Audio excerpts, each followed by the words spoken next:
are the Dragons. 5 multimillionaire investors on their way to the den. There, over the next 8 weeks, they'll once again make or break the business dreams of dozens of budding entrepreneurs. If I was working with you, you would drive me mad. Get out of here! Go away! I hope it doesn't take off. I hope people don't buy it.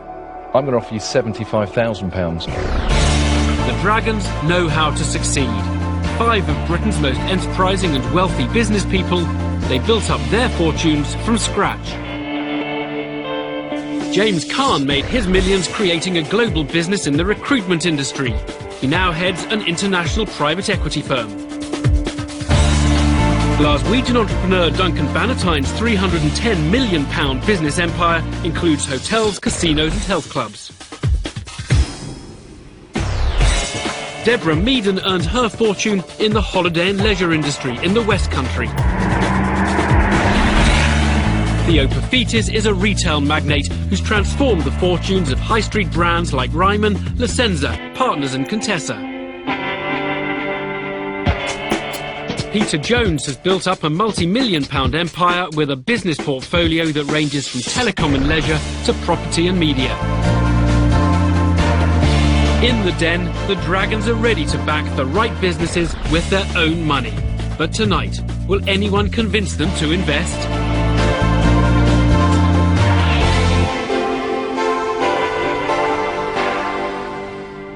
Welcome back to the Dragon's Den. Once again, nervous entrepreneurs have gathered here for the chance to pitch their business ideas and inventions to our multimillionaire investors. Each entrepreneur is convinced they have what it takes to make millions with the right backing. The Dragons are ready to invest their own cash, but for them the risk is high, so only the best ideas will be successful. First to face the Dragons is Samantha Gore from Manchester. If she gets the £275,000 she requires, it'll be the highest ever investment in the history of the den.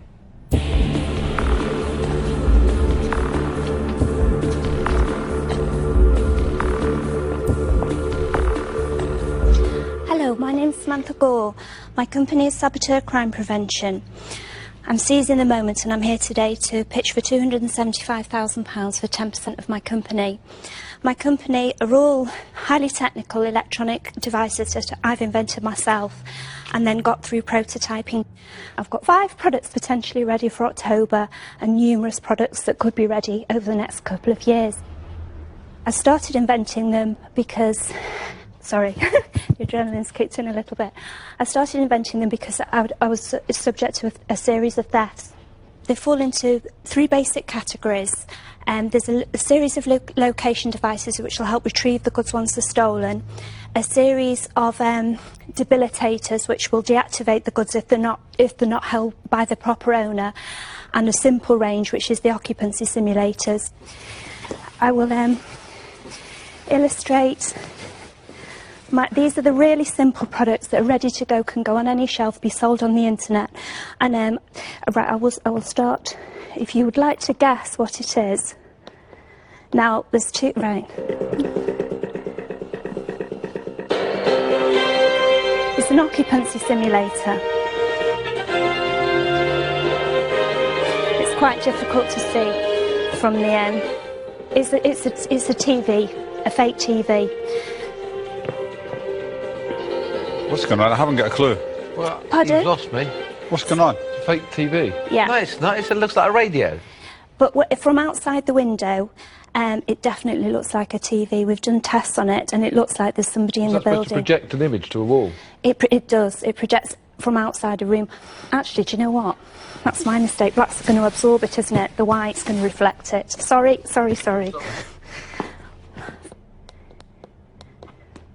Now, that was the noise I didn't want to come up. It's totally random. There's lots of different sounds. I don't even want thieves coming up my drive. I want them to drive past my house, look at the window and think there's somebody in there. And these are the really, really simple ones that I'm going to get the revenue from in October straight away to get the company's feet. And so then we can go, I can look at the really technical stuff. Samantha, can I have a look at that while you... Which one? This one? No, the other The one in the box. The one in the box? Yes. Samantha Gore might need £275,000 to develop and market her security device prototypes, but her disorganised pitch has caused widespread confusion amongst the multi-millionaire investors.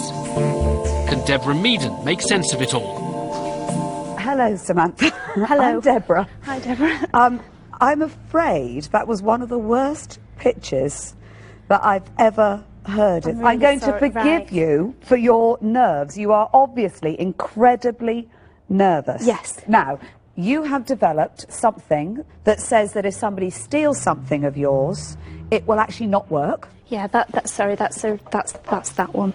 How does that work? That stops the... If someone rips out a car stereo and they take it to the pub, they can't sell it because it'll have the logo branded on it. So that cuts out the demand. What does that do Explain, then? was it Still do? don't understand Looks like a what that device. does.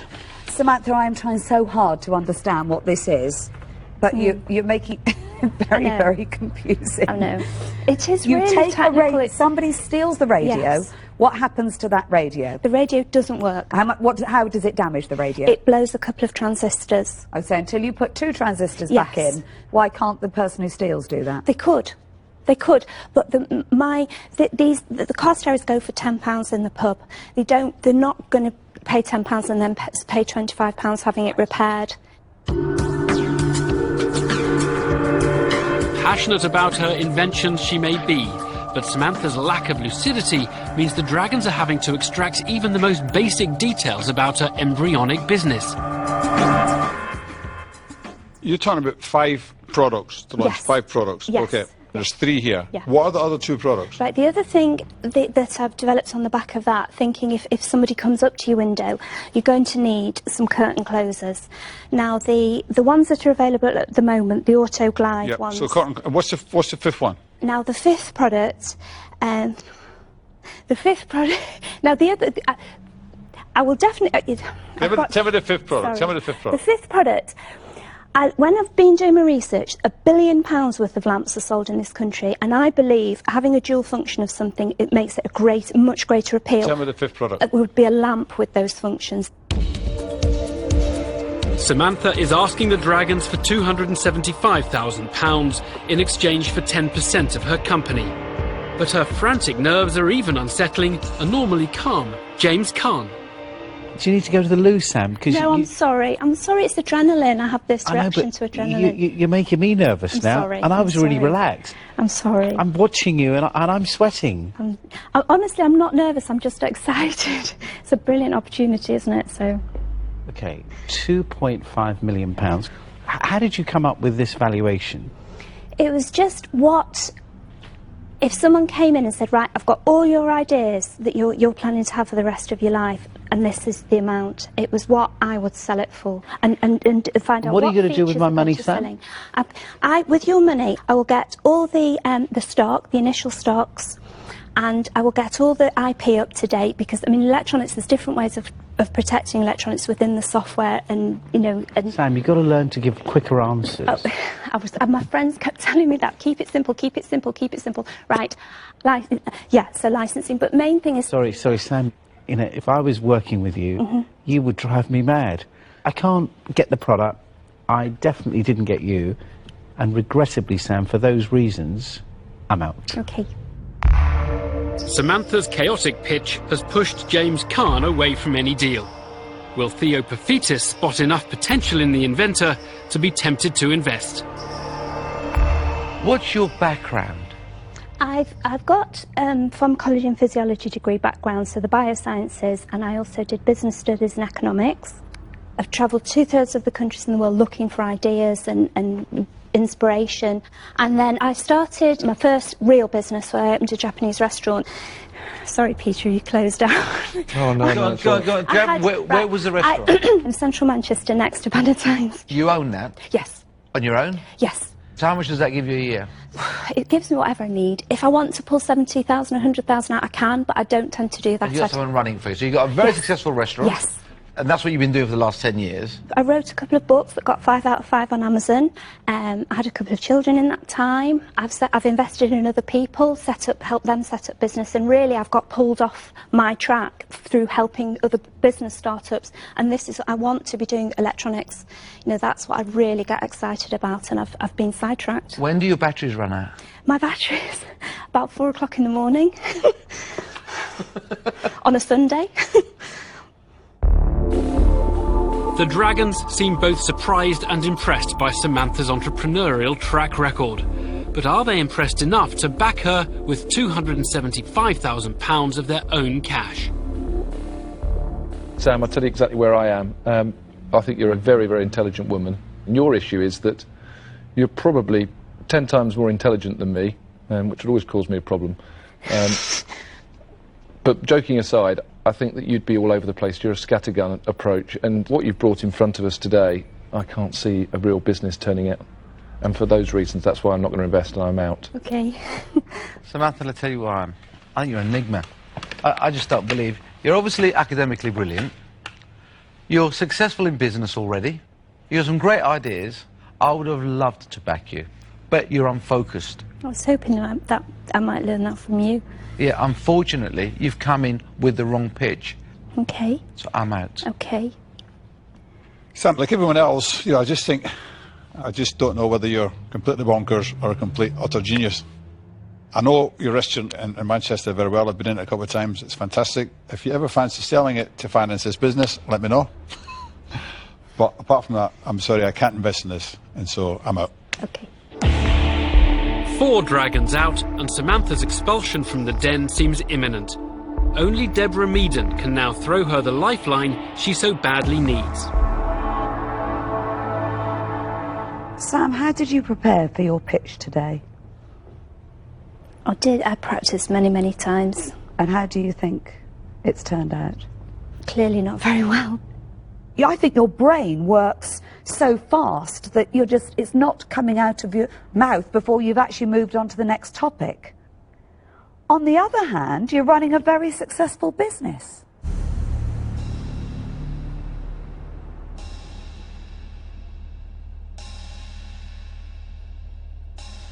I've got an underlying feeling that you are probably brilliant, but you have given me no way to invest in you.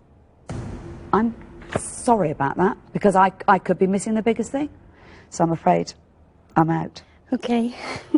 That way. Which way now? It's a disappointing end for everyone. Samantha's speedy departure proves the den can unnerve even the most experienced entrepreneur.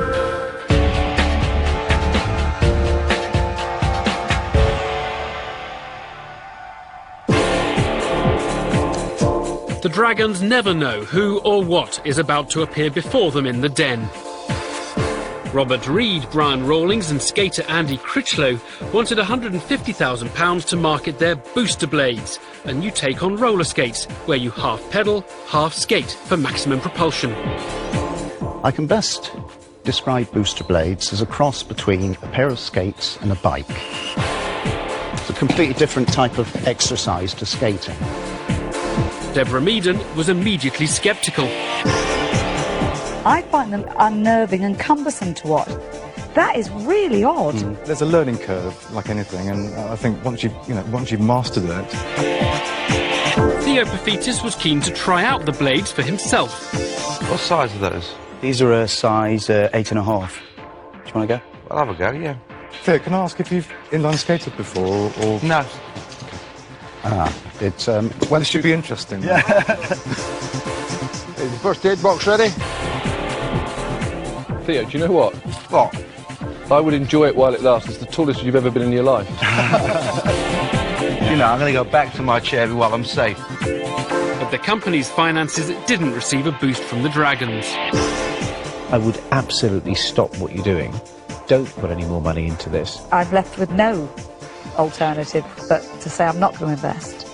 If I was you, Brian, I'd stick to a day job and not go around inventing things. And in the end, Theo Paphitis' verdict was damning. Do you remember the Sinclair C5? that was going to revolutionise personal transport. It had more of a chance. I'm out. Clive Billing from Gloucestershire's up next. He's been dazzling his clients in the jewellery trade for 40 years, but he thinks he's spotted a gap in the market that'll make his fortune, if he can persuade a dragon to invest £255,000.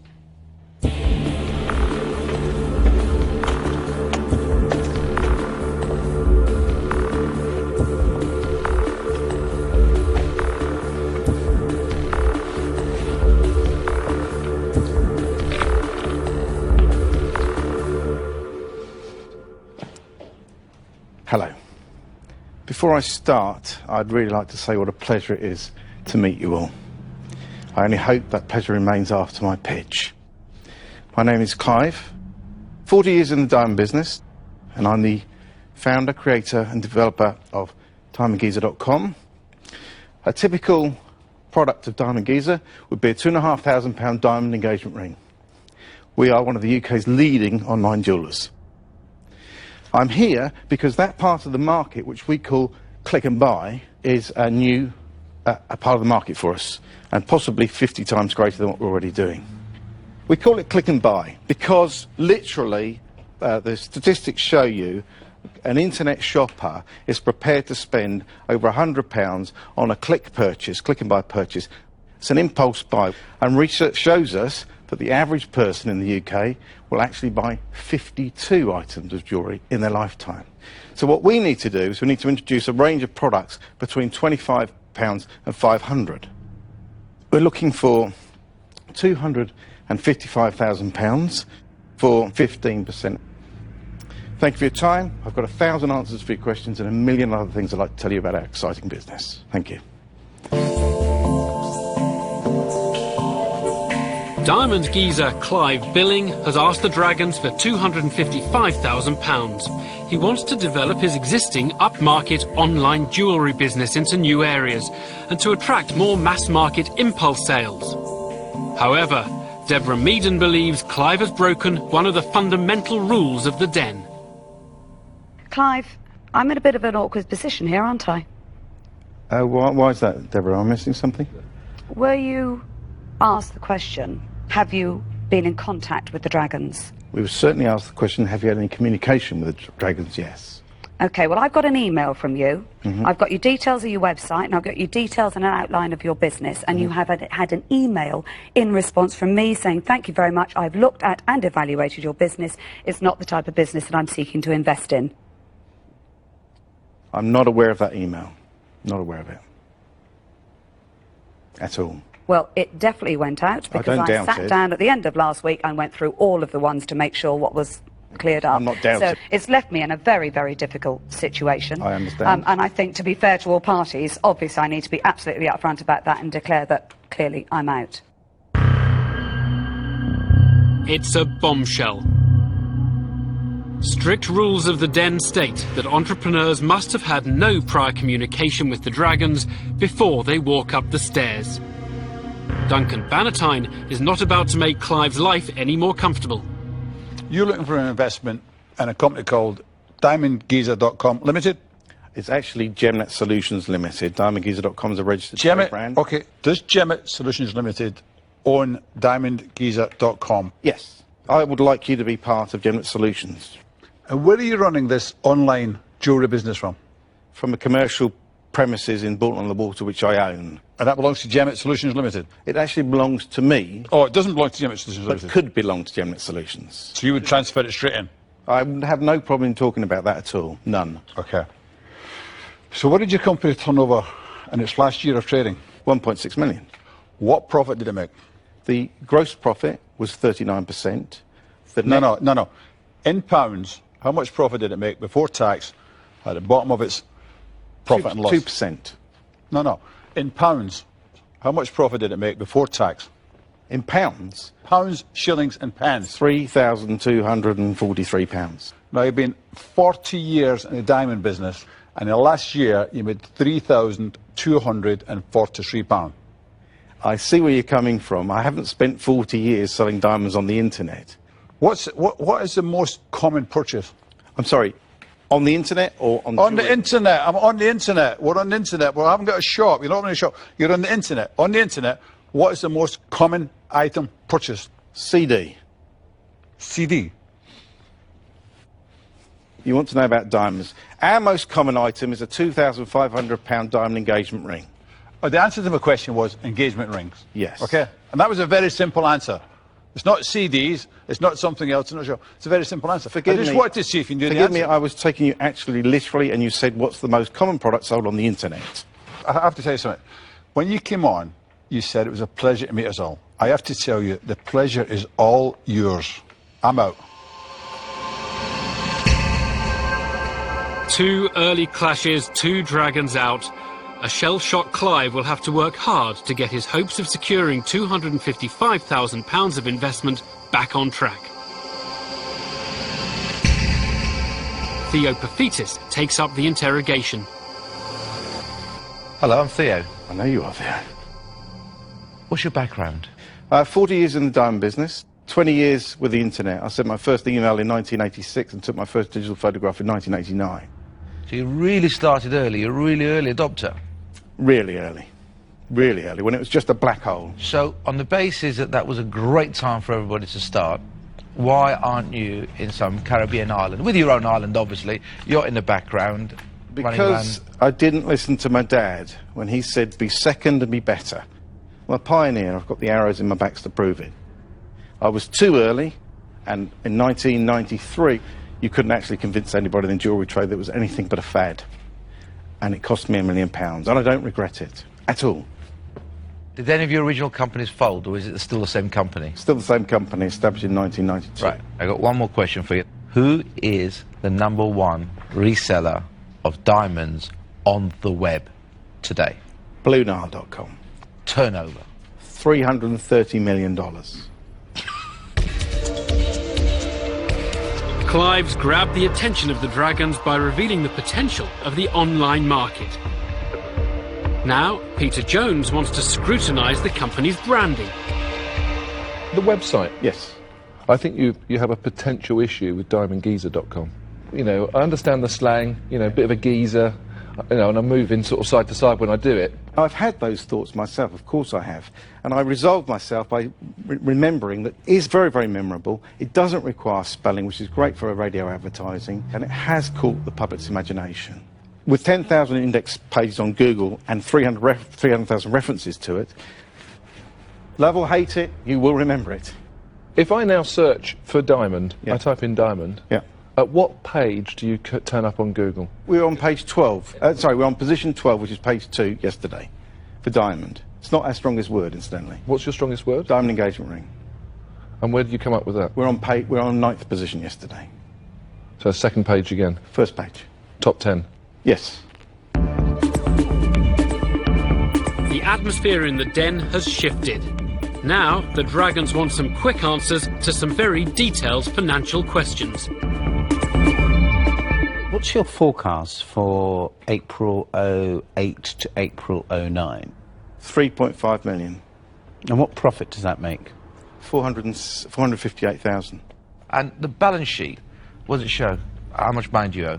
£147,000 and £152,000 overdraft and guaranteed loan. That's nearly 300. But you own a pre-owned property. Own a pre-owned property. We've got £250,000 worth of stock. So the pre-owned property's worth 456,000. And what's the debt on that? The debt on that is 92. The dragon's ruthless cross-examination has exposed the strengths and weaknesses of Clive's current business. On the plus side, his assets include a valuable holding of stock, and his healthy profit projections sound plausible. However, the business does have substantial debts, which will eat into the profits left for an investor. James Caan thinks he's come up with a shrewd tactic to reduce the potential risk to a dragon. Can we assume that if we are going to make an offer, that the freehold property is contained in the business? I think we can assume that for purpose of conversation, yes. Okay. If I offset the stock in the business of £250,000, yes, and the freehold value, we could be looking at a balance sheet that actually has a positive value in excess of £300,000-400,000. Yes. You said you'd invested a lot of money in the business. Yes. Have you invested that money through you personally putting a loan into the company? In the limited company, you'll see a £100,000 cash investment for me last year. Am I assuming now an additional 100 grand liability that you didn't mention earlier? Or are you saying we're going to write that off? I'm happy to consider writing that off.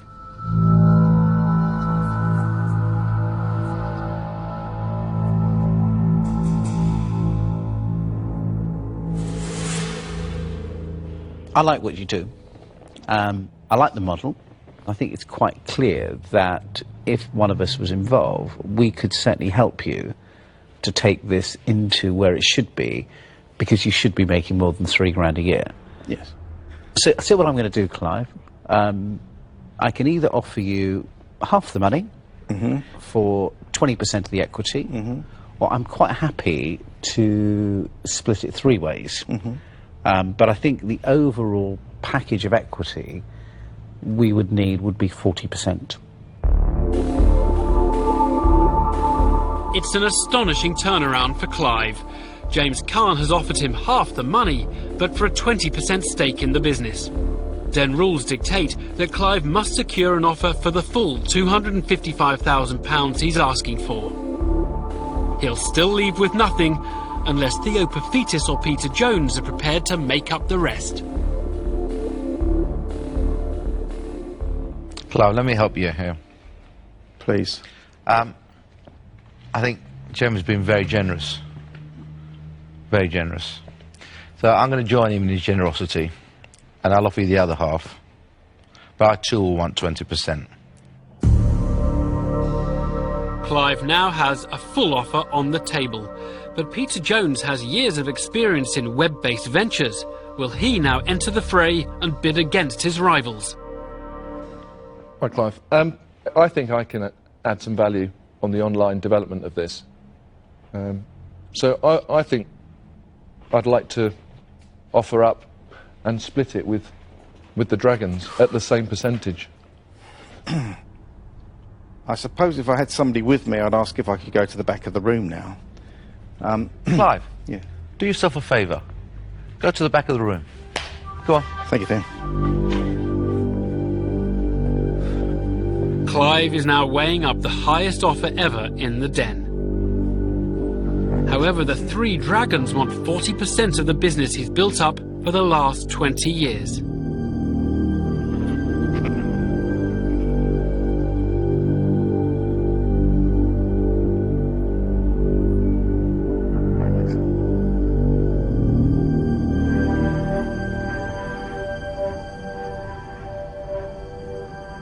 I'm uncomfortable with 40% because, of course, I came in for much less, and that's a huge jump.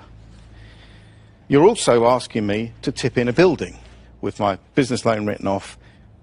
That's quite a high price to pay. So I guess I'm going to say, if you come in at 10% each, 30% overall, we've got a deal. Otherwise, we're a family firm.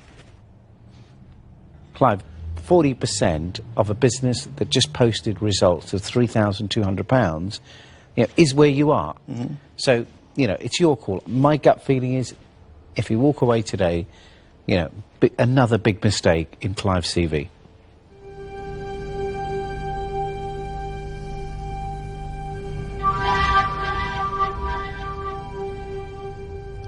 Guys, I think it's got to be 30%, or we're not going to be in business. Good luck, Clive. Thank you. Thanks a lot. Good luck. Cheers, Clive. It's not often that people say no to the Dragons. They're stunned as Clive turns his back on £255,000 of investment from 3 experienced multimillionaires.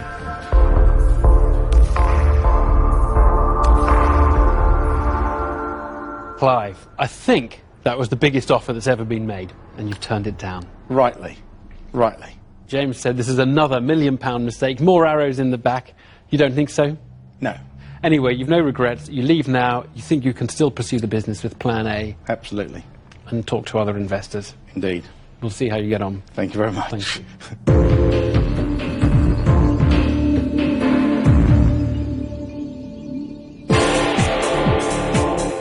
Entrepreneurs are always keen to make an impact on the Dragons. Paul Hartley and Annette Denby came into the den with their dog Olive, asking for £20,000 for a 10% share of their Greet Me, Eat Me pet accessory. We have designed and manufactured an edible greetings card for dogs. Inside each card there are 4 slits to allow a paper note to be attached for a greetings message, and it also comes with an envelope to allow it to be sent through the post. Therefore the card works as a greetings message and also a gift for the dog. Peter Jones immediately thought they were barking mad. I can't believe that people go out and buy cards and write little messages in, and I've got a dog. I know it happens, but I'm not going to spend my life socialising with those people, to be honest. It worries me, so I'm out. Thank you very much. Thanks very much for your feedback. Deborah Meaden had a confession to make. My cats, my dogs, my horses, my everything, they get Christmas presents. I'm as stupid as it sounds, they get them. So I get the market, and it's huge. But in the end, head always rules heart with these dragons. I'm looking for a more substantial investment, and I haven't got the time just to have fun. I wish you all the best, but I'm out. Thank you very much. That was cringeworthy. Managing Director Jeremy Whittercase from Dorset walked up the stairs as his purple-haired alter ego, Professor Putty, in order to obtain £75,000 for 15% of his company, Impact Items Limited. The product I'm about to show you is called Space Putty. If you make something with Space Putty, it'll go shiny on its own and hold that shape for as long as you want. If you pull Space Putty slowly, it will stretch. If you pull it fast, it snaps. Space Putty also bounces. Theo Paphitis was puzzled as to the putty's uses. What am I going to do with it? If you've got a task in hand and you want to concentrate, just playing with this product in your left hand while you're working with your right hand will increase your attention. But after a short attempt to relieve his stress, James Caan was less than impressed with the professor's product. A very professional sort of guy, and you're standing in front of me looking for 75 grand for me to invest in this. Are you for real? It was left to Duncan Bannatyne to put an end to the pitch. You know, I don't think it's Professor Putty, I think it's Professor Putty. You're going to have to go through a terrible situation over the coming years. Eventually, you look back in this day and laugh. This is not a business, it's crazy. I'm not going to invest, I'm out. Okay. So far tonight, the den has been an investment-free zone. Will any of these hopeful entrepreneurs persuade the dragons to back them? Why are you here? This is something that's so risky. Do you know what I'm going to say now? I don't want you to, but I'm ready. 30-year-old Richard Meyer once worked as a magician, but now he has a business proposal he thinks may enchant the dragons. He's hoping they'll invest £150,000, and remember, it's their own money he's after.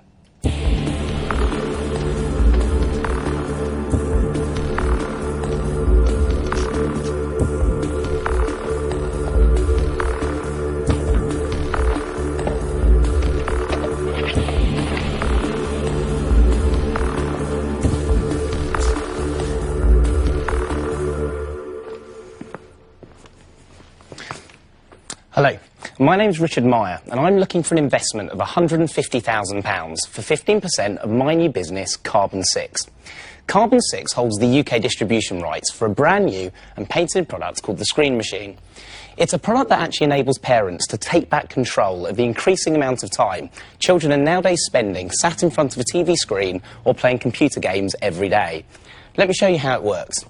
The Screen Machine connects in between any TV and its media inputs, like an aerial cable, DVD player or a games console, and it enables parents to block all picture signals getting from here over to the screen.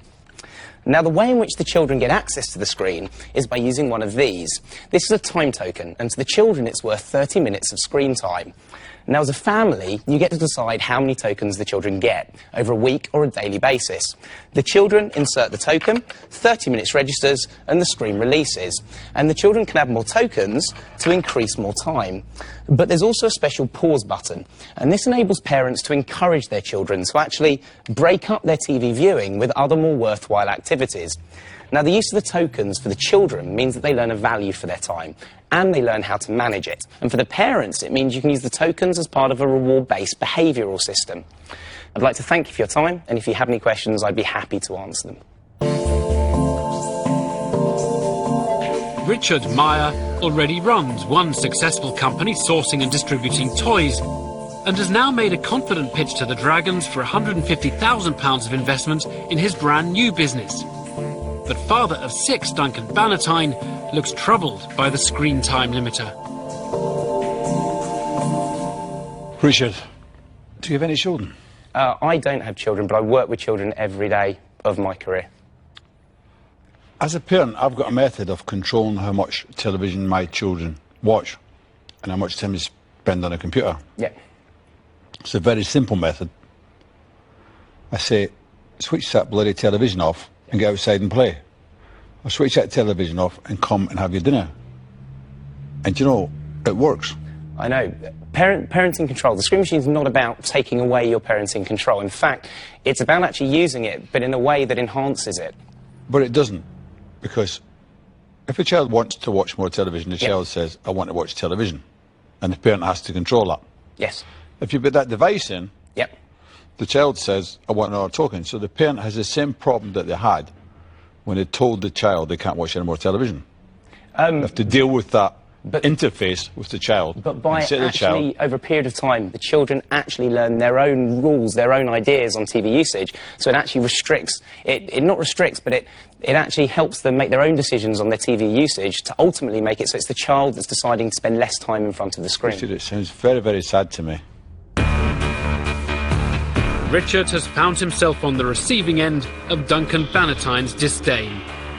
Will father of 5, Peter Jones, have any words of encouragement? Richard, I don't think it's a bad idea. Okay, thank you. I think it's a ridiculously stupid, crazy idea. What do you do? How did you get to this product? What have you done in your previous life? I source products for the toy industry. We run in-store demonstrations. Tell me about something that you sourced successfully and sold into the market and made money from.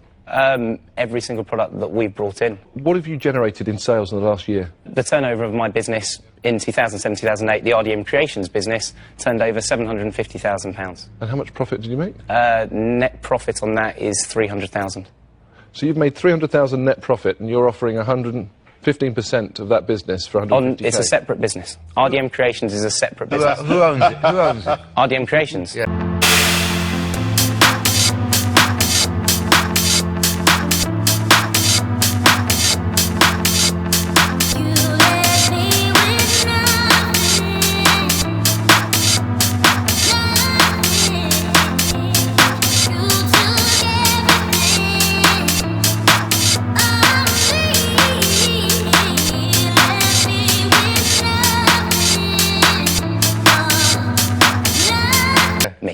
Get out of here. Go away. Get down the bloody Get out the stairs. Crazy. Go away. Richard's shock revelation has caused uproar in the den. Richard, what are you doing here? The Dragons are always infuriated by entrepreneurs asking them to take the bulk of the financial risk when they have the funds to underwrite themselves. Why are you here? I'm here because to have your mentoring and your advice and also the funding to go to volume production You've and had take it. it to Get the high out. streets. Eventually, Duncan Bannatyne asks the question all the angry Dragons want the answer to. Why don't you put this into your company that's turning over £750,000 a year and making a profit of 300? Why don't you put this into that company? Because I actually believe the product has more of a potential as a high street and majors retailer, whereas my expertise is the shopping Richard, channels. can I tell you why you demonstrations. wouldn't do that? Because you know it's a crazy idea. Richard has managed to unite the rival Dragons in fury. James Caan is not going to let him off the hook. How much have you personally invested in this project, cash-wise? Up till now? Yes. It's about £2,500. But I'm willing to put an investment into the business. Just so I understand, just because it's an interesting dialogue here. This is such an amazing idea. It's an amazing product that you want to put £2,500 for 85%, and I'm going to put in 150 grand for 15%. I'm putting £50,000 into the business myself. But that, you asked me what I'd spent so far. And in terms of getting the product to the position where it is now, that is how much it would cost. Okay. I'm obviously a bit disappointed that you think that we're that stupid, really, So on a product... No, well, let me hear me out. You're standing in front of me. You've got a £2,500 exposure on an idea that you think is going to be a blockbuster. Yes. But you don't have the confidence of putting up the balance of the money. I'm out. Richard's attempts to explain his position have fallen on deaf ears as a normally unruffled James Caan declares himself out. The rest of the dragons aren't about to pull any punches either. Richard, this is ridiculous, and you want to be a bit of mentoring? Yes. Give up and get out. I'm out. Okay. Richard, this is an opportunity that Baldrick would come up with. For me, it's not a cunning plan. I'm out. I think you stand there completely puzzled as to why you're getting this response. And I can tell you why you're getting this response. Because investors are looking not just at a product and a person, they're looking at a reason for an investment. The trouble is, your story isn't hanging together. You've got a business over here that's got all the skills to take that to market. Yep.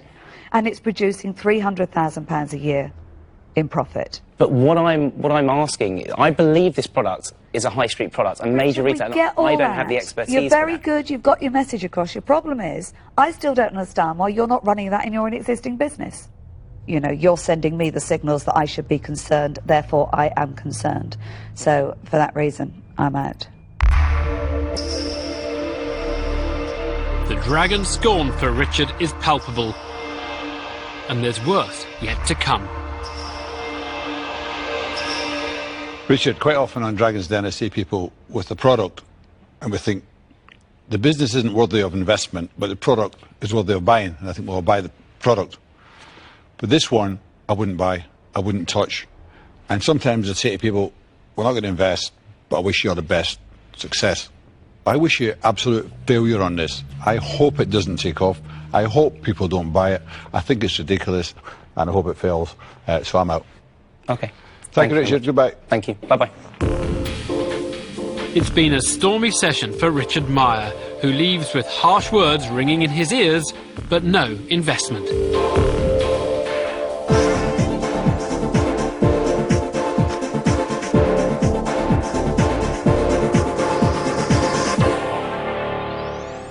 Yeah, Richard didn't quite go as well as planned. No. Now, if you were a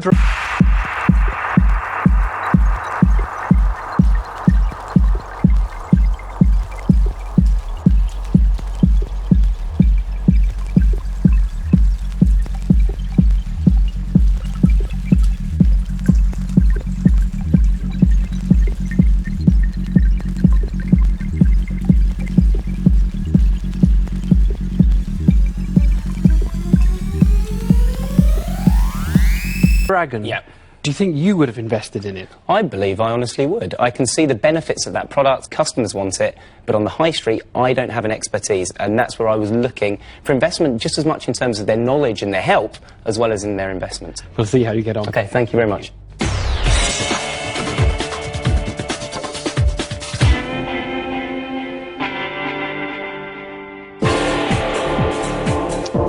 Other entrepreneurs who tried and failed in the den included Gloucestershire husband and wife team, Jeremy and Alexia Benson, who needed £150,000 of investment to expand their healthy apple juice ice lolly business. A Chili Billy is the first and only ice lolly on the market that's made from 100% pure fruit. It has no added sugars or preservatives. They're healthy, delicious and contribute to your 5 a day. We supply Tate Galleries, National Trust properties and Nando's restaurants nationwide. Would anyone like a Chili Billy? Oh, yes, please. The dragons warmed to the Chili Billy, but Peter Jones thought it was too good to be true. The pitch was great. The business sounds fantastic. There's got to be something wrong, because you want money. What were the numbers? Last year, net profit was about 6,000. So there lies the issue. The sector's low profit margins meant former ice cream seller Duncan Bannatyne made a quick exit. Your cost of production is far, far, far too high. You can't compete. So for that reason, I'm not going to invest, so I'm out. Okay. Thank you. And in the end, the couple were frozen out by Theopophetis. We feel we could sort of take it along the innocence line, be the first to market. The graveyard's full of innocent wannabes. We've got such passion and belief that we really... I'm sure you have, and so did they. And that's how they've ended up in a graveyard. So because of that, I'm afraid I'm out as well. London-based mum, Amanda Ishaka Adikwo, wanted £90,000 to market her patented safety lit-up car sign, an in-car baby on board sign with built-in illumination. You press all 3 suction cups firmly to the windscreen, press the monkey nose, and it displays the word baby on board. Peter Jones was dubious about the concept of the product. Does that mean then that people are just crazy in their cars, and because they see a baby on board sign, that's it? It's, oh, hang on a minute, I better drive really slowly. Well, yes. If I see a baby on board, I keep a further distance away from that car. Since when have you ever driven a car in the last 20 years? It's a good point, actually. Well, I tell my chauffeur.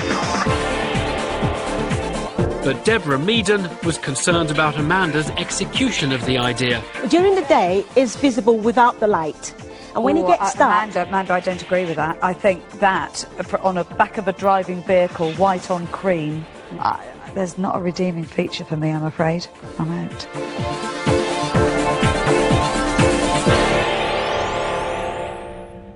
Fashion-related businesses have had mixed fortunes in the den. So which way will it go for our next entrepreneur, 28-year-old Victoria McGrain?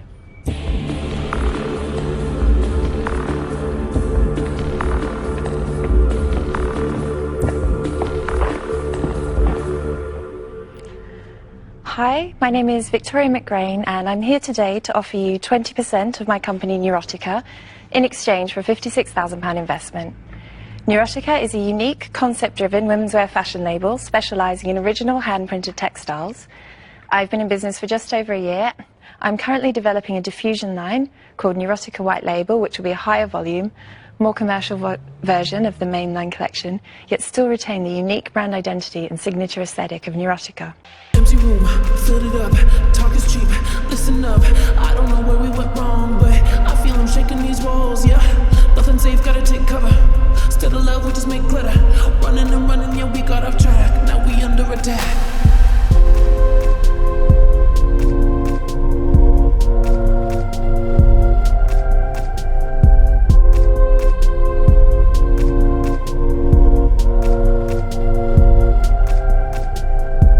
I have recently had a meeting with the concessions buyer for one of the UK's leading fashion high street retailers, who is interested in launching the diffusion line in their flagship Oxford Street store.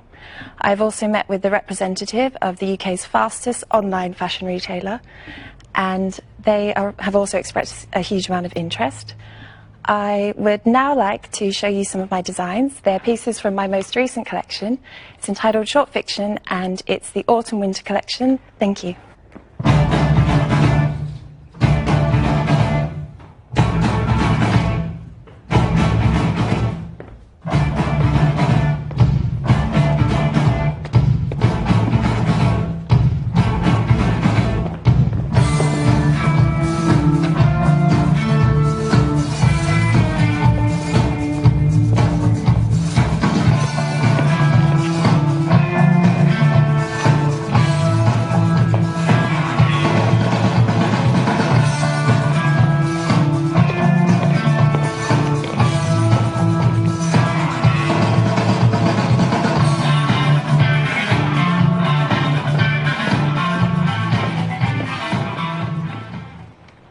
Thank you. Very good. It's an eye-catching pitch from 28-year-old fashion designer Victoria McGrain. With her couture range already in the shops, she's now looking for £56,000 to help launch her higher volume diffusion range of clothing. First up, Deborah Meaden. Hello, Victoria. Hello. I'm Deborah. What shops are you actually currently selling in? At the moment, I'm selling at a shop in LA called Curve. I'm also selling at another shop in LA called Pixie Market, and also online at Pixie Market, which is all of America. Anything in the UK? In the UK, I have 2 shops. One is just off Carnaby Street, it specialises in young designers, and the other one is on Brick Lane. And then in Japan, I've just secured 2 new stockists. One in Tokyo, in Laofure Harajuku, which is really like the best sort of place to be in Tokyo, and another one in Sendai. You're very specific over your £56,000, Yes. not 50,000, not 60,000, Yes. exactly £56,000. What do you need the money for? What I need the money for, I didn't want to ask for more than I needed because I've been running this label on a really tight budget, so I know exactly how much money I spend on everything I spend the money on. And I really looked into it and I researched and I was like, right, I want a PR company and I want to get representation from a company that has labels. So how much money are you going to spend on PR? I worked out it was between £600 and £700 a month, so I put a whole PR marketing budget of £12,000. And the other things, I would like to hire a member of staff. At the moment, I have lots of interns that come and work for me for free, which is fantastic.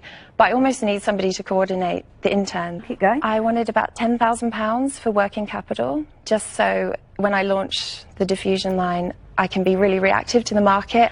And the other thing I asked for was money for trade shows. And then the last thing is studio costs as well. Deborah Meaden seems impressed by Victoria's precise approach to investment. However, Peter Jones thinks he spotted an immediate flaw. And a little bit shocked about the small amount of money you're asking for. My visualisation of this market is that you need to put a lot of money into it to actually get these products out there, not just from a marketing and PR perspective, but to do these events. Can you explain why? Because I'm worried that you get £56,000, it will just go very, very quickly, especially on travel. Yeah. Travelling all over the world can't be cheap.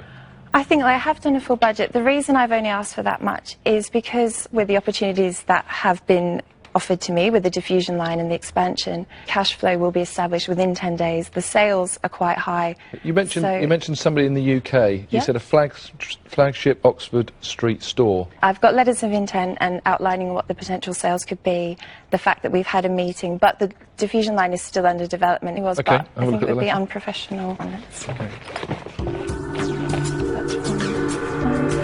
Victoria is still holding her own in the den. Retail guru Theo Paphitis is next. Victoria, hi, I'm Theo. Hi, Theo. Fashion, know a little bit about it. Yeah. Give me your vision of your brand and the strategy and the space that you're going to occupy. I really look towards, you know, a luxury high-end label where I have a mainline collection. Price which range? Is, pardon me? Retail price range? Resale price range, you know, between £100 and £250. But I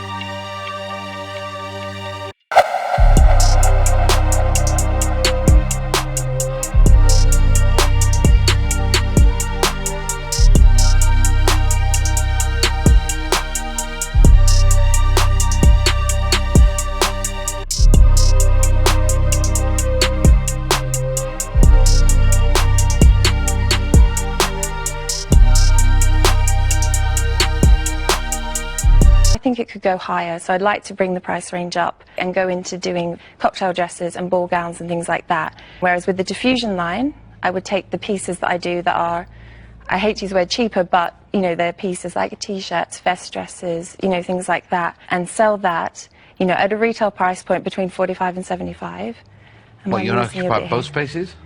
I really think I can. I really think that's a model that a lot of people have used. If you look at people like Vivienne Westwood, she has a mainline collection and her diffusion line. Victoria's vision and drive have impressed Theo Paphitis. However, James Caan wants to interrogate her on the state of her company's finances. Hi, Victoria. Hi, I'm James. What have you generated on this particular range so far? £5,500. Okay. And what margin have you made on that? The making costs are around 2,280. Okay. And net, after all your costs, on that range would be how much? I think this is where I'm going to come unstuck because It's partly because with fashion, sales are seasonal, so they're every 6 months. So part Okay, of what that's for the 4 season? months. What's the last season that's just finished? Autumn winter is the collection I've just sold, and it hasn't gone into shops yet. My summer collection has gone into shops. So on your summer collection, what did you generate? That's a really bad one to base on, because I designed a collection that was so difficult to produce, I decided to not offer it for sale because it would have cost me too much money. Okay, let me try another one, Victoria. Yep. What about the whole of last year? The whole of last January year. to December last year, that whole 12-month period, Yeah. if I looked at your purchase orders and your invoices and your cash in, Yeah. what number would I come up with It would have been about £11,000. for the year? Yeah. What did that convert to profit? To profit, I think I just about broke even. Victoria may have charmed the dragons initially, but Duncan Bannatyne has been studying her letters of intent. Cash flow is a particular issue for all high street fashion names. So has Victoria factored this into her business plan? Victoria, when you were asked what you're going to do with the 56,000, I don't think you mentioned stock, did you? I think that's what my working capital will be used to produce. £10,000. Well, let's look at the example of that dress second from the end. Yeah. What would it cost you to make that? This item would cost me around £40 to make as it is now. Right. And what would it retail at? At 75.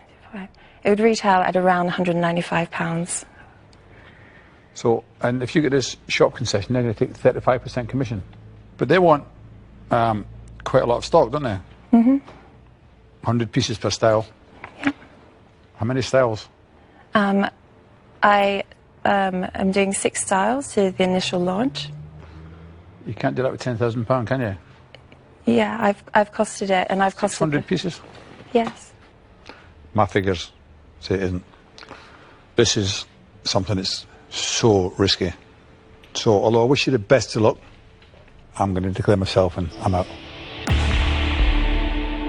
This is a serious setback for Victoria. Deborah Meaden initially seemed impressed by the young designer. Will she now back those first impressions with an offer? Victoria, I need to tell you where I am. I mean, I think you've actually got more than a creative head on your shoulders. You know, you're obviously going out, you're trying to sell your product, you're doing something about it, because a lot of creative...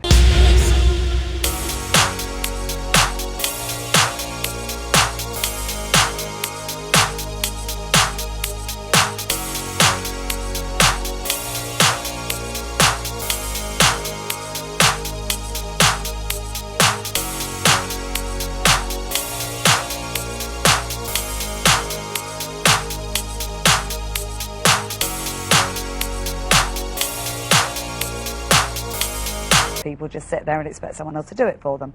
My biggest worry is the 56,000. Really? I just don't think this will touch the sides. So, and I don't want to mislead you. So, I'm out. Okay, I understand. Any other questions from anyone? Victoria, I'd love to make an offer, I really would. But this sounds like a business. Right now, really, it's big enough for you.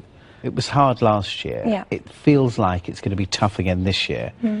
And, you know, I'd like you to make money too. You know, it's got to be a return for both sides. I know, but I'm honestly, genuinely so passionate about this business. I'm so happy just to be doing it. It might sound crazy to you, like I live on no money, but because I'm doing this and I'm making it happen, and I'm, you know, it sounds really cheesy, but it's my dream. I'm just not convinced that it will be a mind-blowing business investment. And as I come here every day to make investments to make a return, regrettably, this isn't one that's just captured my imagination. I'm out. Only Theo Paphitis and Peter Jones now stand between Victoria and expulsion from the den. Will they share their rivals' concerns? Peter, do you want to go? You can. I can't, because if I do, I'm going to say I'm out. Can I have one more opportunity to just speak? Well, I'm not sure there's much more you can tell me. Okay.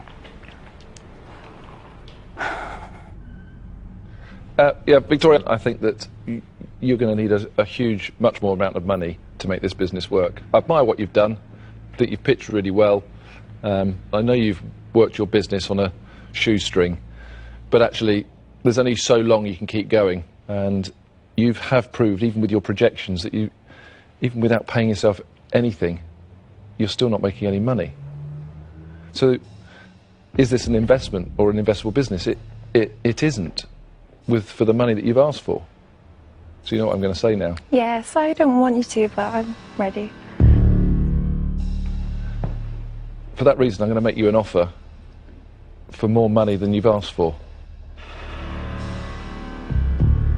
I'm going to offer you £75,000. But I want 35% of the company. It's a den first. Peter Jones has stunned Victoria and his rival dragons by making her an upfront offer greater even than her original request. Will Theo Paphitis be willing to compete? Peter has just taken an emotional dilemma right out of my hands, and I've got to say, I think it's an incredibly generous offer. It is. I'm out, but you've got an offer from Peter. I would like Fantastic. to accept your offer. Thank you. You accept the offer? I accept your offer, Peter. Thank you so much. Well done. Victoria has done it. She's given away more of her business than initially intended, but walks away with more money and a powerful dragon partner in Peter Jones.